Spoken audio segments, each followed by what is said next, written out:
नमस्कार दोस्तों, स्वागत करते हैं अपने YouTube चैनल शाश्वत अकेडमी में। जैसा कि मैं मनोज सर आज आपके लिए एक बेहतरीन टॉपिक लेकर आया हूं। समास के भेदों के अंतर्गत आज जो है आपका लास्ट पार्ट है, जो द्वंद्व समास और बहुब्रीहि समास। द्वंद्व समास और बहुब्रीहि समास, इससे पहले हमने इस समास के और भेदों की जो चर्चा किया था, इसके पिछली वीडियो में हमने डाल चुके हैं। अगर आपने नहीं देखा है तो उसे प्लेलिस्ट में जाकर के देख सकते हैं। चलिए स्टार्ट करते हैं द्वंद्व समास और बहुब्रीहि समास। हम एक एक करके पहले पढ़ेंगे। पहले पढ़ते हैं द्वंद्व समास और द्वंद्व समास की परिभाषा। द्वंद्व समास किसे कहते हैं?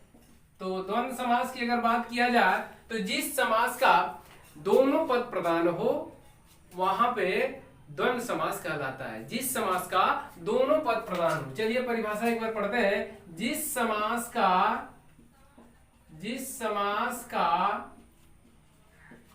दोनों पद प्रधान हो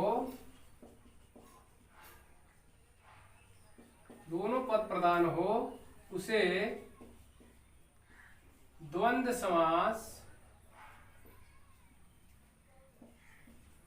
द्वंद्व समास कहते हैं। कह कि जिस समास का दोनों पद प्रधान हो उसे हम क्या कहते हैं? द्वंद्व समास कहते हैं। इस समास में अर्थात द्वंद्व समास में और अथवा या शब्द बीच में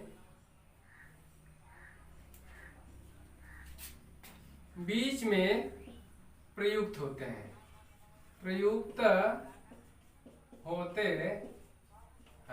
कह कि इस समास में अर्थात द्वंद्व समास में दोनों पद प्रधान होते हैं और समास में अथवा या शब्द या बीच में प्रयुक्त होते हैं। जैसे हम उदाहरण एक लेते हैं, जैसे में माता पिता। तो माता और पिता का अगर विग्रह किया जाए तो माता और पिता। तो और शब्द आपने देखा कि और शब्द इसके क्या होते हैं? बीच में आते हैं। इसी तरह से स्त्री पुरुष, स्त्री और पुरुष। आइए दोस्तों हम द्वंद्व समास की पहचान पढ़ लेते हैं कि द्वंद्व समास की पहचान कैसे करते हैं। आइए दोस्तों पढ़ लेते हैं द्वंद्व समास की पहचान, कि द्वंद्व समास की पहचान हम कैसे करेंगे। तो सबसे पहली बात इसकी जो सबसे पहली पहचान है, द्वंद्व समास में दो पद होते हैं, योजक चिन्ह से जुड़ा हुआ होता है और अथवा या शब्द इसके क्या होते हैं? विग्रह करने पे बीच में आते हैं। और हम पहली जो पहचान इसकी है वो जो कि होती है आपकी जिस समास में प्रथम पद स्त्रीलिंग। कह कि द्वंद्व समास में पहला जो पद होता है, प्रथम पद स्त्रीलिंग होता है। प्रायः पहला पद क्या होता है? प्रथम पद स्त्रीलिंग होता है। दूसरी इसकी अगर पहचान किया जाए तो इस द्वंद्व समास में थोड़े अक्षरों वाले शब्द पहले आते हैं।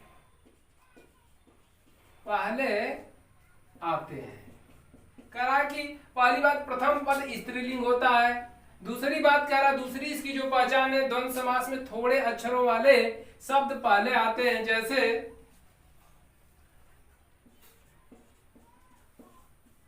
जैसे वे, सेठ, साहूकार।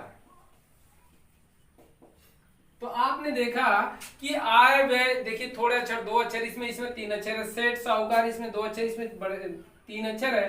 अर्थात थोड़े अक्षरों वाले जो थोड़े दो छोटे अक्षर होंगे वो पहले आएंगे और बाद वाले में क्या होंगे?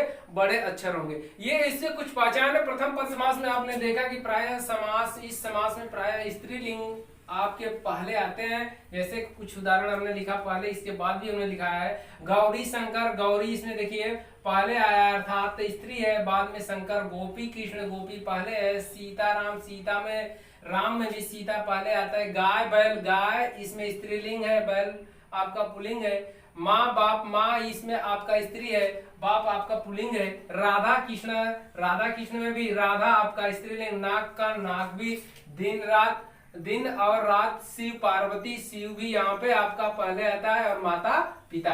इस तरह से आपने देखा कि पहला जो इसका रूल है द्वंद्व समास के पहचानने का, कि द्वंद्व समास का प्रथम पद प्राय स्त्रीलिंग आते हैं, जैसे कि आपने इन उदाहरणों में देखा, और इसके बाद इसमें योजक चिन्ह इसमें साथ में होता है, या अथवा और शब्दों का इसमें बीच में प्रयोग किया जाता है। थोड़े अक्षरों वाले पद भी पहले आते हैं, जैसे धन दौलत, ये देखिए 2 अक्षर, इसमें 3 अक्षर, आय व्यय देव दानव, थोड़ा बहुत भाई बहन। इस तरह से आपने देखा द्वंद्व समास की कुछ पहचान थी। चलिए द्वंद्व समास के भेद पढ़ लेते हैं कि द्वंद्व समास कितने प्रकार के होते हैं। चलिए पढ़ लेते हैं द्वंद्व समास के भेद। द्वंद्व समास के कितने भेद किए जाते हैं? द्वंद्व समास के भेद की बात किया जाए या प्रकार की बात किया जाए तो ये 3 प्रकार के होते हैं। पहला आपका होता है इसमें, पहला आपका होता है इतरेत्तर द्वंद्व, इतरेत्तर द्वंद्व। दूसरा आपका होता है समाहार द्वंद्व। इसके बाद तीसरा आपका होता है वैकल्पिक द्वंद्व। इसके कुछ उदाहरण ले लेते हैं, जैसे आपको समझ में आ जाएगा कि इतरेत्तर द्वंद्व कौन सा, समाहार द्वंद्व कौन सा, वैकल्पिक द्वंद्व। जैसे चलिए दोस्तों पढ़ लेते हैं कि द्वंद्व समास के भेद की अगर बात करें, द्वंद्व समास 3 प्रकार के होते हैं। पहला आपने देखा इतरेत्तर द्वंद्व, दूसरा वैकल्पिक द्वंद्व और तीसरा समाहार द्वंद्व। तो इतरेत्तर द्वंद्व किसे कहते हैं कि इस इतरेत्तर द्वंद्व में होता यह है और शब्द का लोप होता है। किसका? और शब्द का लोप होता है। जैसे हमने उदाहरण लिया माँ बाप, तो माँ बाप, माँ और बाप, और शब्द यहाँ लोप होता है। स्त्री पुरुष, स्त्री और पुरुष, और शब्द का लोप हुआ है। आना जाना, आना और जाना, तो और शब्द का यहाँ भी लोप हुआ है। भला बुरा, भला और बुरा। तो इस तरह से आपने देखा इतरेत्तर द्वंद्व में और शब्द का लोप होता है। इसके बाद चलते हैं दूसरा भेद में, वैकल्पिक द्वंद्व, या अथवा शब्द का इसमें लोप होता है। जैसे थोड़ा बहुत, थोड़ा या बहुत, थोड़ा लिख देंगे कि थोड़ा या बहुत। इस तरह से ये आपका वैकल्पिक द्वंद्व के उदाहरण हमने लिया। इसके बाद सुख दुख, सुख और सुख या दुख, सुख या दुख, इधर उधर, इधर या उधर, राग विराग, राग अथवा विराग, जीवन मरण, जीवन अथवा मरण, पाप पुण्य, पाप या पुण्य। इस तरह से आपने वैकल्पिक द्वंद्व को देखा। इसके बाद समाहार द्वंद्व। समाहार द्वंद्व में अगर बात किया जाए तो समाहार द्वंद्व में ऐसे युग्म, द्वंद्व नहीं होता युग्म या जोड़ा, तो ऐसे युग्म शब्द बनते हैं जिससे दोनों पदों के अतिरिक्त कुछ और भी अर्थ निकलता है, उसे ही हम क्या कहते हैं? समाहार द्वंद्व कहते हैं। जैसे दाल रोटी चलती है, अगर दाल रोटी चलती है कहने का मतलब, तो यहाँ पे समाहार द्वंद्व, दाल रोटी कहने से ये तात्पर्य होता है कि दाल रोटी चलती है अर्थात मेरे घर का पूरा खर्चा चलता है, इसलिए आपका समाहार द्वंद्व होगा। सेठ साहूकार, तो सेठ साहूकार की अगर बात किया जाए तो सेठ साहूकार अर्थात सब तरह से धनी व्यक्ति को हम क्या कहते हैं? सेठ साहूकार कहते हैं। इस तरह से दोस्तों हमने ये द्वंद्व समास समाप्त किया। अब चलते हैं आपको बहुब्रीहि समास के उदाहरण और परिभाषा के साथ उसे भी एक बार पढ़ा देते हैं। दोस्तों आप पढ़ लेते हैं बहुब्रीहि समास। तो दोस्तों वीडियो को लाइक और शेयर जरूर करें अपने दोस्तों में अधिक से अधिक। आज भी ये समास का अंतिम पाठ है बहुब्रीहि समास। तो बहुब्रीहि समास किसे कहते हैं? जिस समास का सबसे इंपॉर्टेंट आपका बहुब्रीहि पूछा जाता है, जिस समास का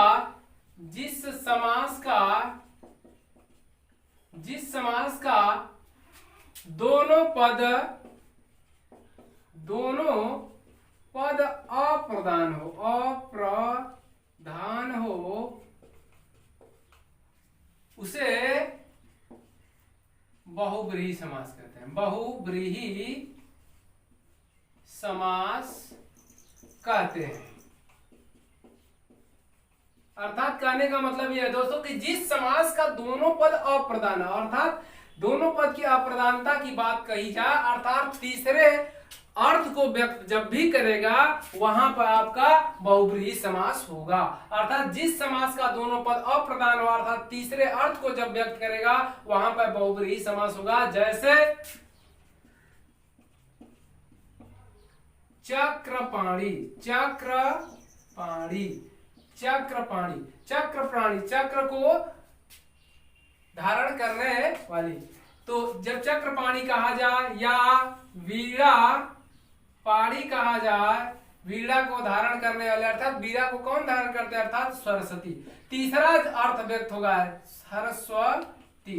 तो तीसरा जब भी अर्थ व्यक्त होगा तब वहां पे आपका बहुब्रीहि समास होगा। वीणा पाणी वीणा को धारण करने वाली, चक्रपाणी चक्र को धारण करने वाले अर्थात कृष्ण की बात कही जा रही है। तो यहाँ पे आपका बहुब्रीहि समास होगा। दशानन, दशानन 10 मुख वाले, दशानन का मतलब 10 मुख वाले अर्थात 10 मुंह वाले व्यक्ति अर्थात रावण, रावण की बात किया। तीसरा अर्थ क्या व्याप्त हो रहा है, रावण हो रहा है। दशानन कहने से अर्थ क्या निकलता है, रावण की बात कही जा रही है, इसलिए यहाँ पे आपका दशानन बहुब्रीहि समास होगा। इसके बाद पीतांबर, पीतांबर पीला वस्त्र धारण करने वाला, पीला पीला वस्त्र धारण करने वाला, धारण करने वाला अर्थात कौन धारण करता है, कृष्ण जी धारण करते हैं, इसलिए कृष्ण आपका क्या हो जाएगा पीतांबर के लिए पीला वस्त्र धारण करने वाला होगा तो वहां पे बहुब्रीहि समास होगा। केवल पीतांबर अगर कहा जाता है तो कपड़े के लिए आएगा तो वहां पर आपका कर्मधारय समास होगा। इसके बाद और उदाहरण लेते हैं, जैसे मैं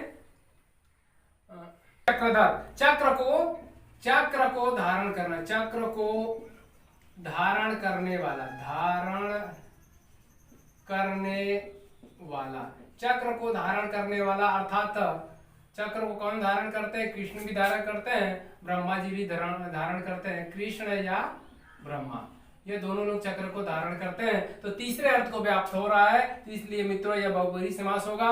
लंबोदर, लंबोदर का मतलब लंबा उदर, जिसका लंबा उदर, उदर मीन्स पेट, उदर मीन्स पेट, जिसका पेट क्या हो लंबा उदर, लंबा उदर वाला अर्थात गणेश की बात की जाती है, इसलिए यहाँ पे यह आपका लंबोदर बहुब्रीहि समास होगा। चतुर्भुज, चतुर्भुज में जैसा कि यह संख्या का बोध हो रहा है लेकिन चतुर्भुज 4 भुजाओं वाले अर्थात विष्णु ब्रह्मा की बात किया जाता है यहाँ पे, इसलिए चतुर्भुज बहुत ही इंपॉर्टेंट है, कई बार पूछा है। जब भी चतुर्भुज आए तो वहां पे आपका बहुब्रीहि समास होगा। नीलकंठ, नीलाकंठ अर्थात शिव की बात किया जाता है, विषधर अर्थात शिव की बात किया जाता है, 12 सिंगा, इन सभी में आपका बहुब्रीहि समास है। घनश्याम अर्थात कृष्ण, ये तीसरा अर्थ व्यक्त करता है। घनश्याम मीन्स बादल भी होता है और घनश्याम मीन्स कृष्ण भी होता है, काला होता है, अर्थात तीसरे अर्थ को जब भी व्याप्त करेगा आपका बहुब्रीहि समास होगा। कनफटा, तिरंगा, देखिए पुनः हमने तिरंगा को ले लिया है, इसमें अगर तिरंगा की अगर बात किया जाए, अगर 3 रंगों तक सीमित अगर बात हो जाए तब तो आपका ये द्वंद्व समास, द्विगु समास होगा। लेकिन यदि यही आपका 3 रंगों का अगर कोई दूसरा अर्थ व्याप्त करता हो, तीसरा अर्थ व्याप्त करता हो वहां पे अर्थात राष्ट्रीय चिन्ह को जब व्याप्त करता हो तो वहां पे आपका बहुब्रीहि समास होगा। दुरंगा, बहुब्रीहि, ये बहुब्रीहि भी आपका बहुब्रीहि शब्द अगर पूछ दिया कौन सा समास है, बहुब्रीहि में भी बहुब्रीहि समास होगा।